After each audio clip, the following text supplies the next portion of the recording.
Saudações, amigos do canal Agartha.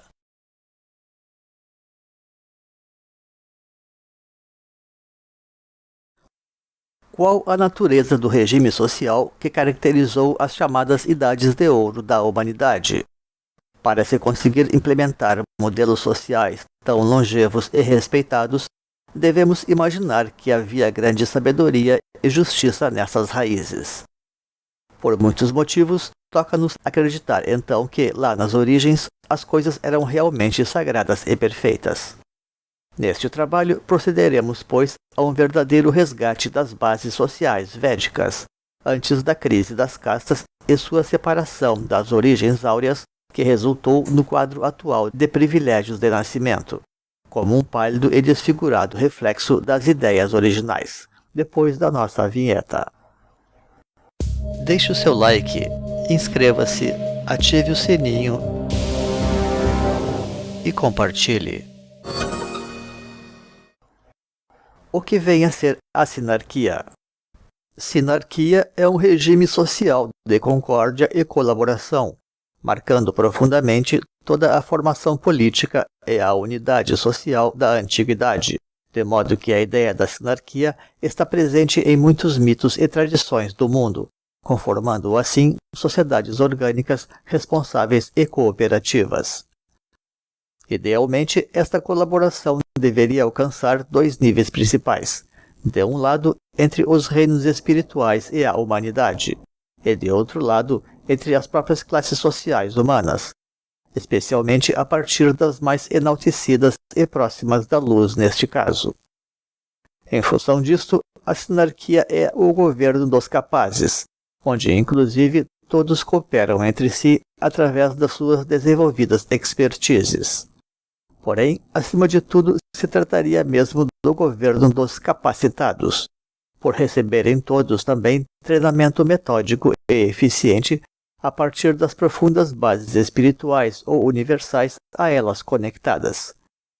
E isto é coisa que as castas hindus tratavam de outorgar através do seu sistema de educação subjacente chamado de ashramas. A Índia antiga foi, portanto, um dos locais onde se observou esta realidade ser proposta e observada com critério, ainda que, com o passar dos tempos, o sistema tenha sofrido várias adaptações e mesmo deformações. Tratemos, pois, de observar a forma como tal coisa chegou a ser formulada nas escrituras do Oriente e as mudanças que ocorreram desde então. Embora a questão das castas estivesse formulada desde os vetustos tempos védicos, o grande clássico do sistema social hindu é mesmo as leis de Manu, oriundas do brahmanismo, pois a figura do Manu, cujo nome significa mentor, é atribuída tradicionalmente à organização dos grandes sistemas sociais da Índia. Nas leis de Manu estão definidos então o papel das castas, e não apenas entre elas mesmas, como também em relação à própria divindade. É dito então que os sacerdotes são a boca de Deus, os guerreiros são os braços de Deus, os produtores são o estômago de Deus e os servidores são os pés de Deus. E depois se trata na sequência dos deveres das classes entre si, especialmente das castas inferiores em relação às superiores, com destaque para o poder dos sacerdotes e dos guerreiros. Neste aspecto, as leis de Manu trazem um discurso onde a suprema autoridade objetiva é a dos sacerdotes. Afinal, o texto é claro ao declarar que os sacerdotes são a boca de Deus, aqueles que levam o conhecimento para a sociedade. Não obstante, também é sempre muito reconhecida na cultura hindu a figura do rei, até porque a raça ária, que teve ali o seu berço, tinha uma natureza essencialmente aristocrática. A suprema autoridade universal toca, porém, a Deus, ao Purusha ou o ser universal de quem tudo emana afinal, através da mentoria do Manu como supremo orientador original, mas que também deveria dar lugar na prática à figura dos mestres universais enquanto conselheiros e orientadores regulares, resultando, não obstante, muitas vezes, e de forma crescente, numa certa lacuna aparentemente cedo deixada na sociedade védica, cumprida ocasionalmente por um ou outro santo maior, como Shankara ou os próprios rishis mais remotamente. O rei, especialmente enquanto representante e porta-voz da nobreza, também possui uma importante função geral. A ideia presente nas lendas arturianas de que o rei é o mundo pode estar correta, porém há que se ver tudo o que está realmente por detrás de um rei, já que na prática tamanha responsabilidade realmente não lhe toca de todo.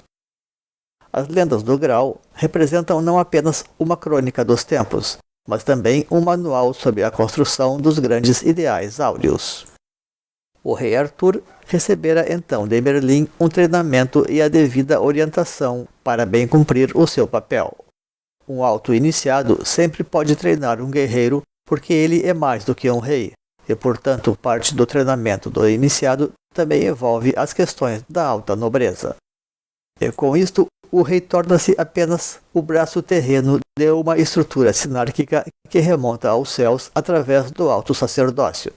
E apenas assim é que ele pode realmente assegurar o dom de mundo para a humanidade e libertá-la da híbris que a condena por sua própria natureza limitada e transitória.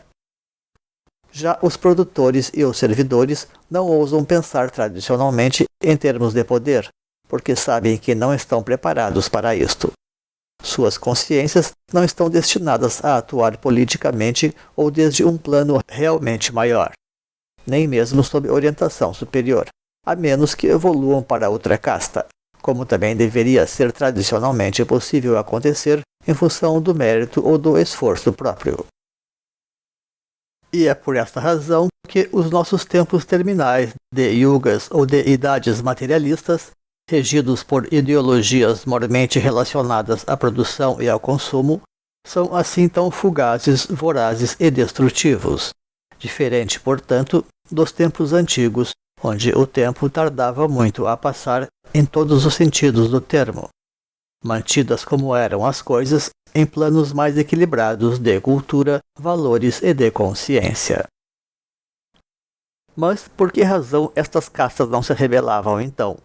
Justamente porque todos estavam incutidos pelo sentido de dever. Certamente havia muita doutrinação, mas os que estavam abaixo observavam que os seus superiores também cumpriam os seus deveres.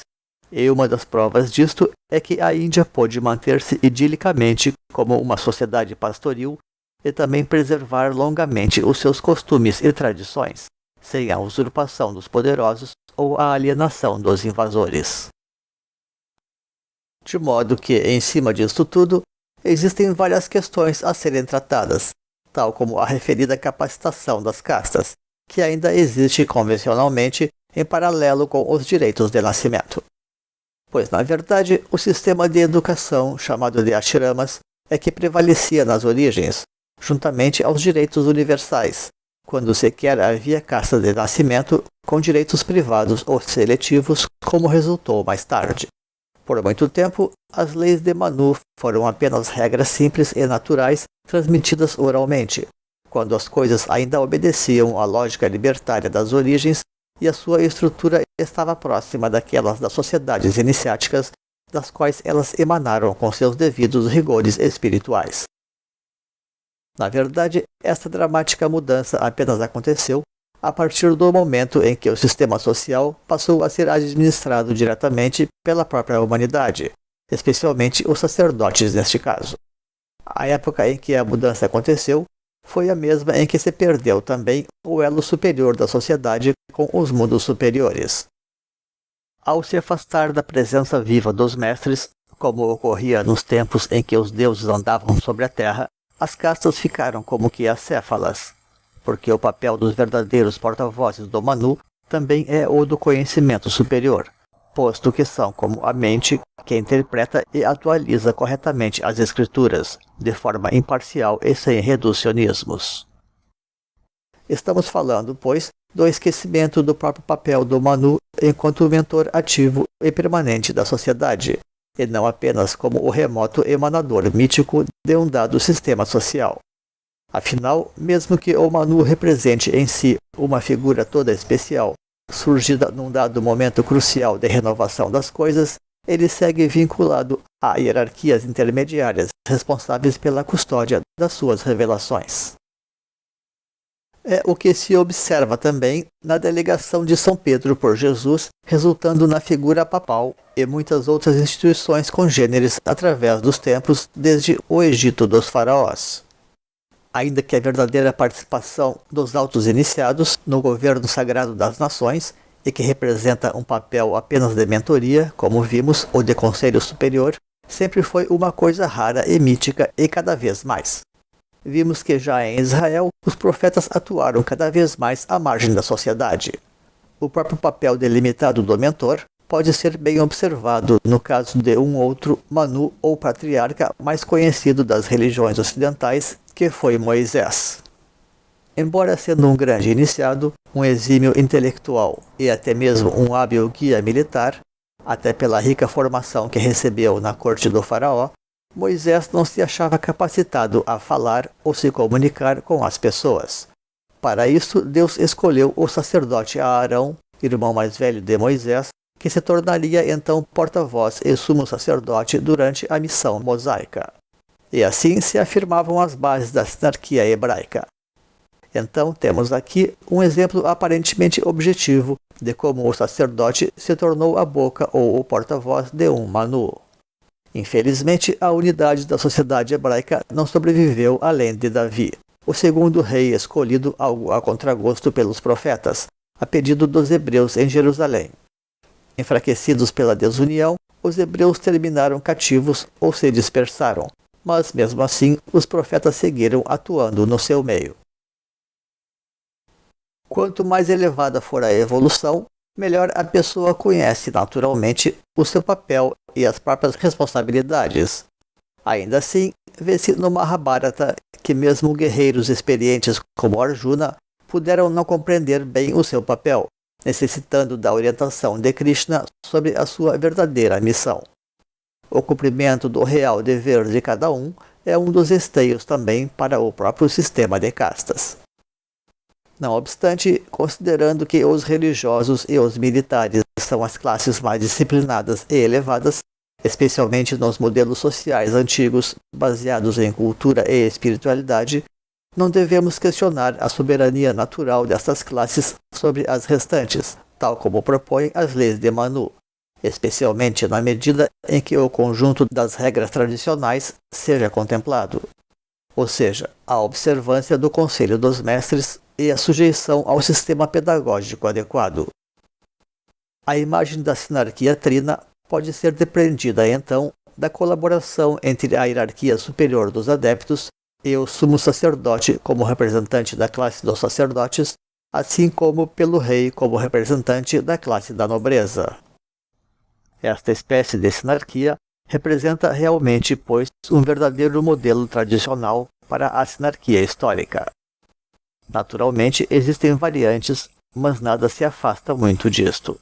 A proposta intelectual de Santives d'Alvendre, de 3 setores relacionados à alta ciência, justiça e economia, pode ser considerada. Porém, esta última, a economia, em especial, resulta na prática subordinada, sobretudo à regência. Merece dizer aqui que, pese sua importância tradicional, a classe sacerdotal não tem sido até agora racialmente contemplada em função dos graus da evolução humana, colocando obstáculos nas suas instituições e limitações nas suas condições espirituais. Tal coisa mudará agora, contudo, com a chegada da 4ª raça da ronda atual, quando finalmente as coisas do sacerdócio chegarão à sua gloriosa maturidade, e a própria sinarquia poderá se afirmar, por consequência, com maior segurança e integridade, posto que a consciência da humanidade e das hierarquias terão uma grande aproximação em função disto, a partir da consolidação do elo sacerdotal entre a alta iniciação e a humanidade através das suas regências seculares. E com isto encerramos esta apresentação. Agradecemos então pela sua companhia.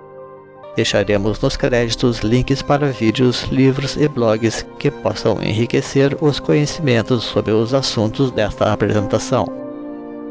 Um grande abraço e até uma outra oportunidade neste canal. Pax.